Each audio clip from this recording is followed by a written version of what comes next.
Thank you, Mr. Speaker. Mr. Speaker, actually in compliance with Standing Order number 87-2,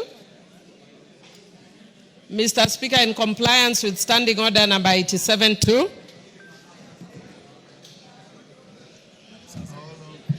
somebody was calling me. Yes, I just wanted to indicate that in compliance with Standing Order number 87-2, I am actually not going to raise any issues regarding... May I have my standing orders? Go on now. Thank you.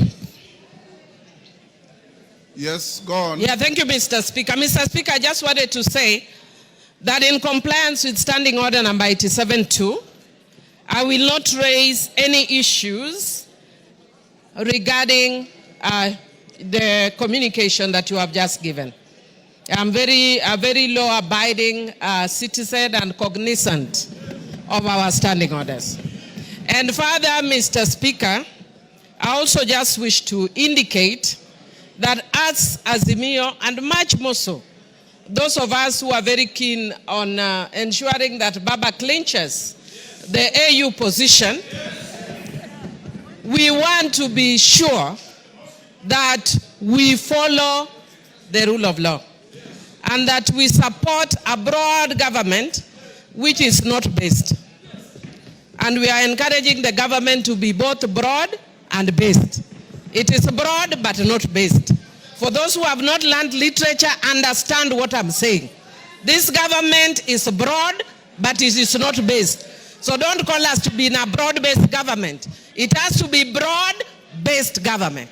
And Mr. Speaker, I also just want to say that as Azimio,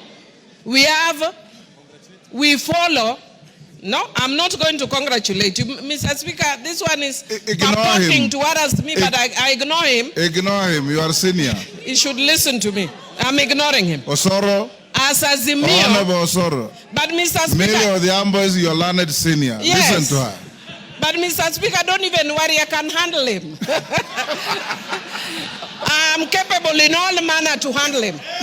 Mr. Speaker, as adherents, as Azimio, we are adherents to the rule of law. And Mr. Speaker, as those who adhere to the rule of law, I want to indicate just that the way you say as lawyers, yeah, that we speak as lawyers. Yes. I want to indicate that as Azimio, we very respectfully disagree. I will not go to the substance. But we very respectfully disagree with your communication. And Mr. Speaker, I want to say, again, a philosophy in my local community that says, Ngamatek konyono kwesimeru. When a strong man steps on your mother's pipe, you tell your mother to remove her pipe. That philosophy acted when my mother, in the generation of my mother. In my generation, if angamatek onyonokwesimeru, you point at the eyes. You point at the eyes of Ngamatek, respectfully. So, Mr. Speaker, I want to say that today, you are Ngamatek. Ngamatek is the strong man. You are stepping on my mother's toe. But I will respectfully tell you, Mr. Speaker, that I don't agree with you as a strong man, that you are stepping on my mother's toe. And as Azimio, we are going to take further action until you stop stepping on my mother's pipe. And I respectfully, Mr. Speaker, note your communication. Thank you, Honorable Millie Adhiambo. Order. I'm not opening any debate. Honorable Millie Adhiambo, that is how the law works. It is not necessarily popular. It's not necessarily likable. It is just the law. Shakespeare said it's an ass. It is the law. So when you obey the law, sometimes you may step on somebody. Sometimes you may not. But the law remains the law. And in the law we trust. In our constitution we trust. Finally, I want to join all of you in wishing our patriarch, our leader, Raila Odinga, success in the election as the chair of the African Union Commission, where the first vote to be cast will be that of President William Samoei Ruto of Kenya.